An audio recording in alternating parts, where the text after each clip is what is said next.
शिव महापुराण की कथा कहती है, महाराज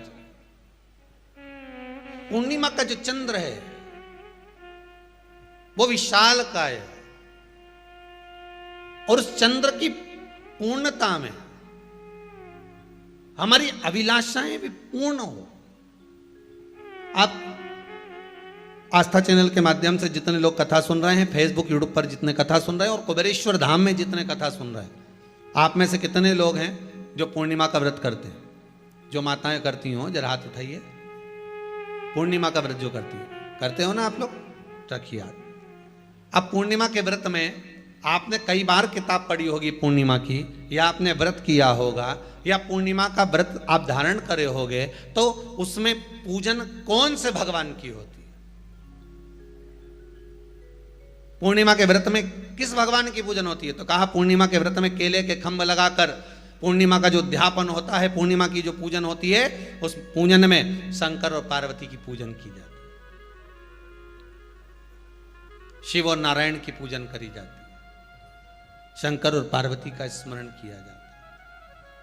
किसकी पूजन होती है? शिव पार्वती।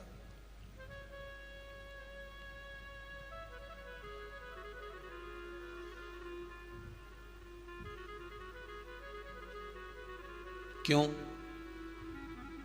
शंकर और पार्वती का पूजन क्यों करा जाता है पूर्णिमा के व्रत में? क्योंकि शिव और माता पार्वती ही केवल एक ऐसे हैं जिन्होंने अपूर्ण लक्ष्मी को भी पूर्ण बना दिया था। किसको पूर्ण बनाया है? लक्ष्मी।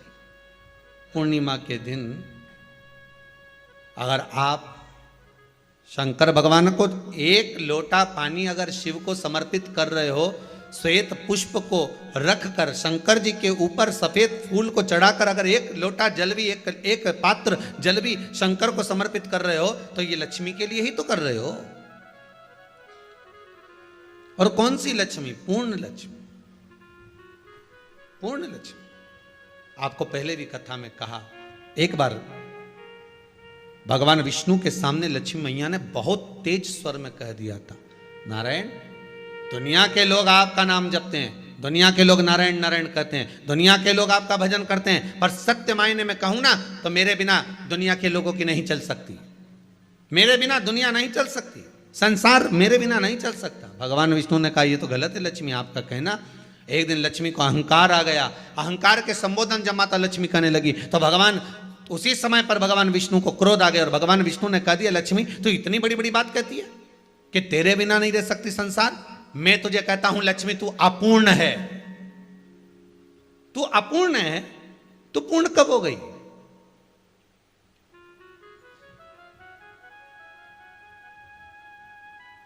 तेरी पूर्णता कहां हो गई? लक्ष्मी की आंख से आंसू बहने लगे। आज आपने मुझे अपूर्ण कहा है, आपको मालूम है आप मुझे अपूर्ण कह रहे हो? आपको ये ज्ञात हो रहा है आप मुझे अपूर्ण कह रहे हो? भगवान कहते हैं, हाँ लक्ष्मी, मैंने तुझे अपूर्ण कहा है। अपूर्णता का मतलब आप जानते हो ना? भगवान कहते हैं, लक्ष्मी मैं सब जानता हूं। लक्ष्मी रोती हुई माता सरस्वती के पास पहुंच गई। सरस्वती ने पूछा, क्या बात है लक्ष्मी, क्यों रो रही हो? लक्ष्मी जी ने कहा, क्या बताऊं सखी, मेरे पति ने आज मुझे अपूर्ण कह दिया है। तो क्यों रो रही है तू? अपूर्ण अगर कह दिया, पति ने ही तो कहा है ना, तो क्यों रोना? चल मेरे साथ में। और सरस्वती मैया माता लक्ष्मी को लेकर सीधे पहुंच गई माता पार्वती के यहां। माता पार्वती के यहां जब पहुंची है, माता पार्वती ने लक्ष्मी जी को देखा और सरस्वती को देखा तो पूछा कि बात क्या है, क्या हो गया ऐसा, क्या हुआ, क्या है ऐसा जो तुम दोनों आज मेरे पास में आई? क्या हुआ?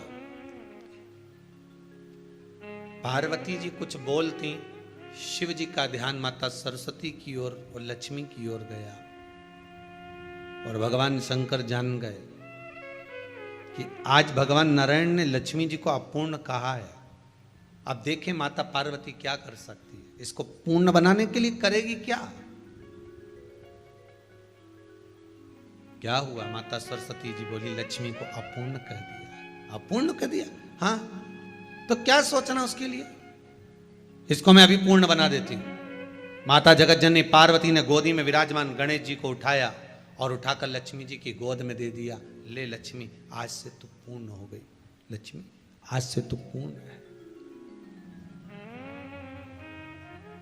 गोदी में जब तक संतान नहीं है तो नारी को लोग अपूर्ण समझते हैं, पर माता पार्वती जी ने संपूर्ण ब्रह्मांड में एक सिद्धता प्रदान कर दी कि अपने गोदी के लाल को, अपने गोदी के पुत्र को माता ने लक्ष्मी की गोद में देकर लक्ष्मी को पूर्ण बना दिया।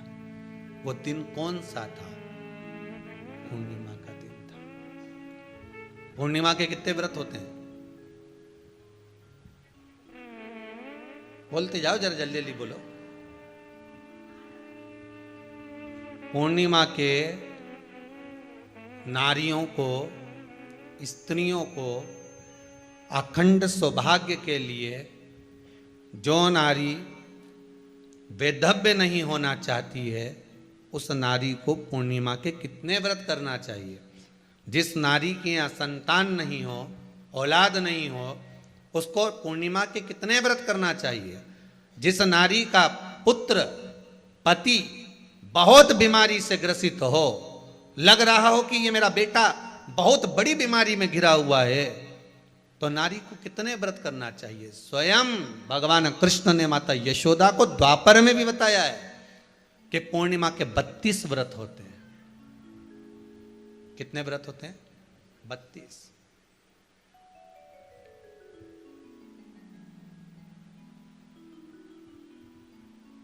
स्वयं भगवान कृष्ण यशोदा रानी को, माता यशोदा जी को भी बता रहे हैं 32 व्रत। अब आपको किसी ने बता दिया होगा कि 8 कर लो, 7 कर लो, 6 कर लो, 12 कर लो, इसलिए आपने बोला कि 12 कर लीजिए, 32 कर लीजिए। अरे यहां तो द्वापर की कथा भी कहती है। यशोदा जी ने एक बार भगवान कृष्ण को रोक कर कह दिया, ए कन्हैया रुको। कन्हैया बोले, बोलो माँ, क्या बात है? कन्हैया जरा रुकिए, इधर आओ जरा। भगवान कृष्ण आए। हाँ माँ बोलिए। किस जगह का प्रसंग है ये? जिस समय पर राधा रानी कुरुक्षेत्र में नंद बाबा और यशोदा जी को लेकर कुरुक्षेत्र के कुंड में, ब्रह्म सरोवर में स्नान कराने के लिए लेकर जाती है, ग्रहण का समय पर। और जब भगवान कृष्ण उस कुरुक्षेत्र के उस सरोवर में स्नान करने आते हैं, तब यशोदा जी ने अपने लाला से प्रश्न किया है, पूछा है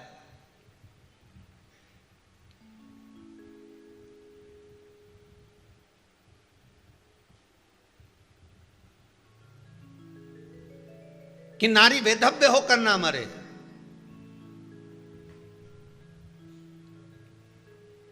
उसका पति कोई रोग से ग्रसित ना हो, उसका पुत्र किसी रोग में ना पड़े।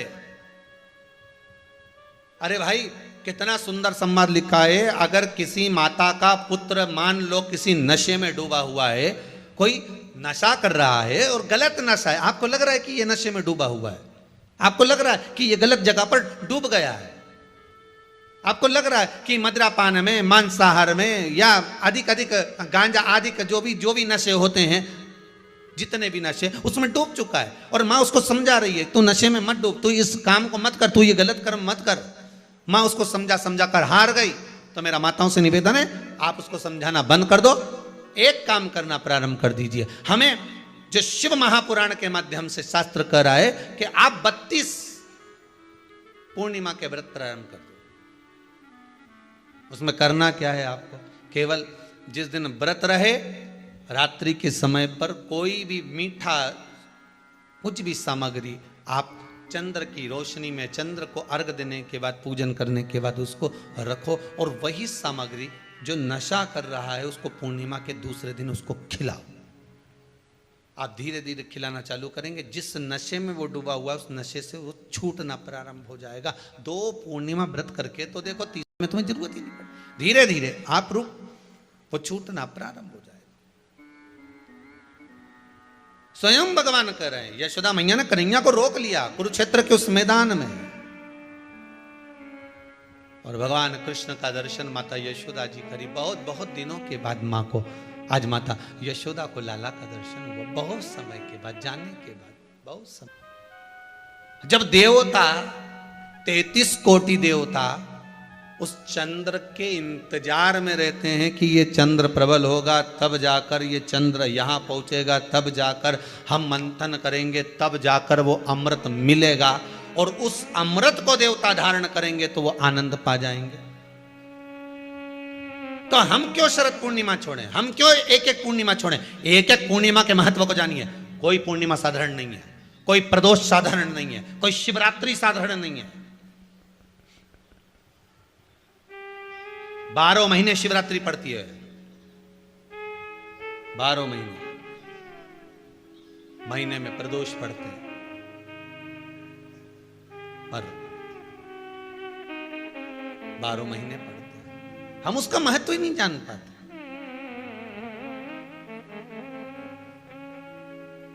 कौन से प्रदोष पर क्या करना है, कौन सी पूर्णिमा को क्या धारण करना है, कौन सी शिवरात्रि पर। कई लोगों को तो यहां तक नहीं मालूम था कि भाई श्रावण के महीने में भी शिवरात्रि आती है। वो तो बस लोगों के कि शिवरात्रि का पूजन हुआ, तो उसका स्मरण क्यों छोड़े हम? अगर ये वेद और शास्त्र ब्राह्मणों को दिए गए हैं, ये वेद और शास्त्र विद्वज्जन को दिए गए हैं, तो इसका स्मरण होना चाहिए कि हम निकालकर जनमानस तक ये चीज पहुंचाएं कि हमें इस दिन ये पूजन करना है, उसका स्मरण होना चाहिए।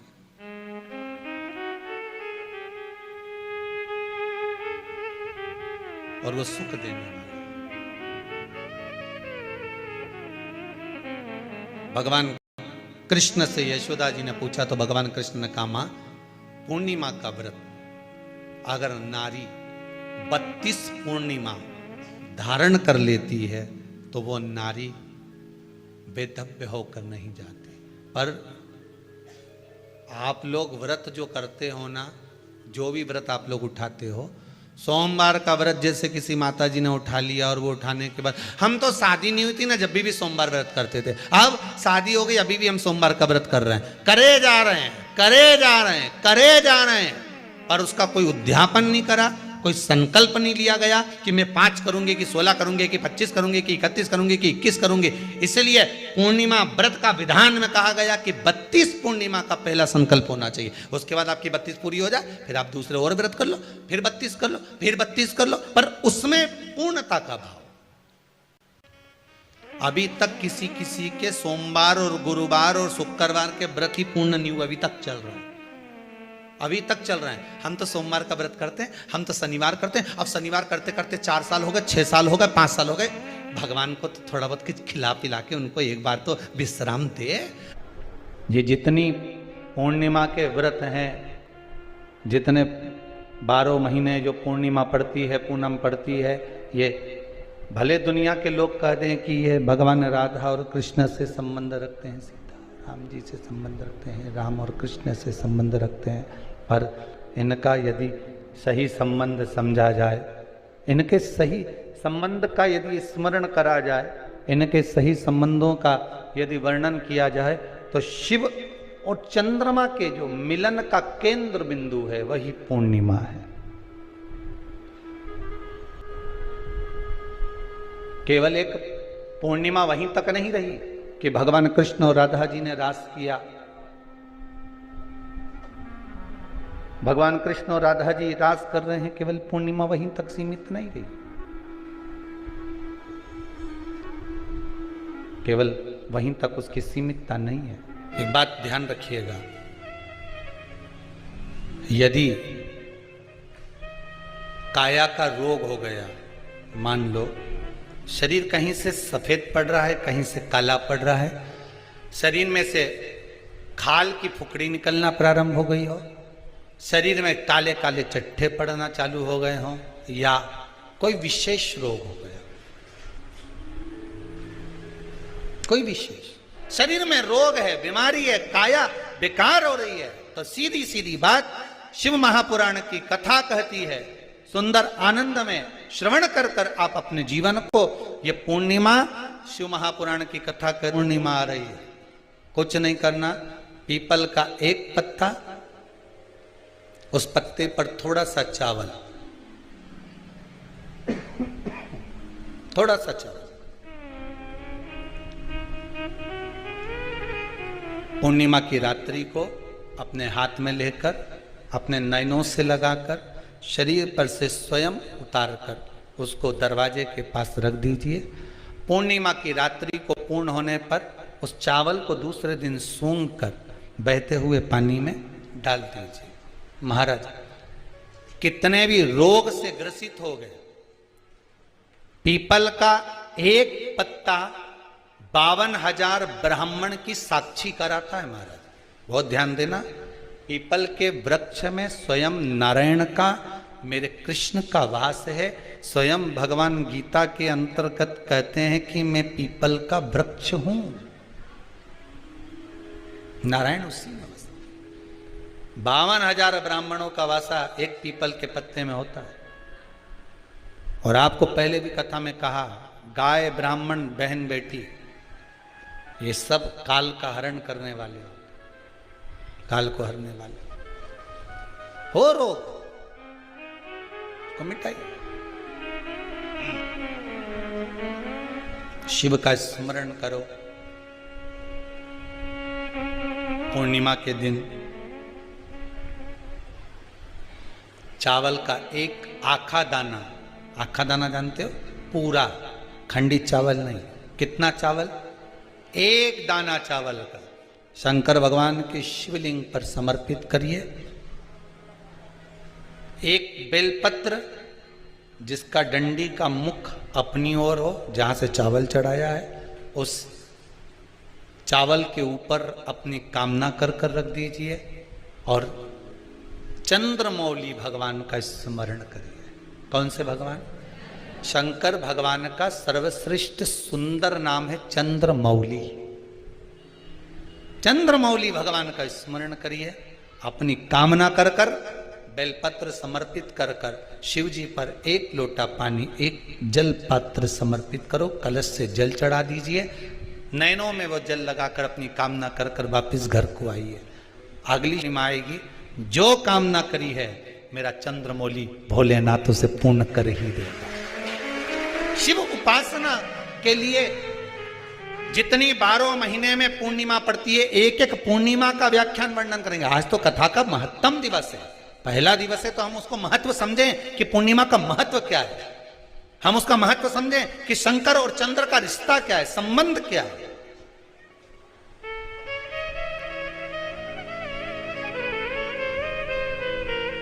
भगवान ने जितनी पूर्णिमा बनाई है, जितने नक्षत्र बनाए, जितनी घड़ी बनाई, जितना पल बनाया, जितना समय बनाया, ये शंकर भगवान ने जो बनाया ये गलत नहीं बनाया, श्रेष्ठता के लिए बनाया, जग के उद्धार के लिए, संसार के उद्धार के लिए बनाया। अब उसका प्रयोग आप करें ना करें या आपके ऊपर है।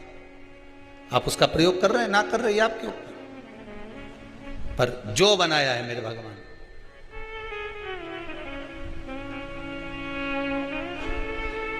शिव देने वाला।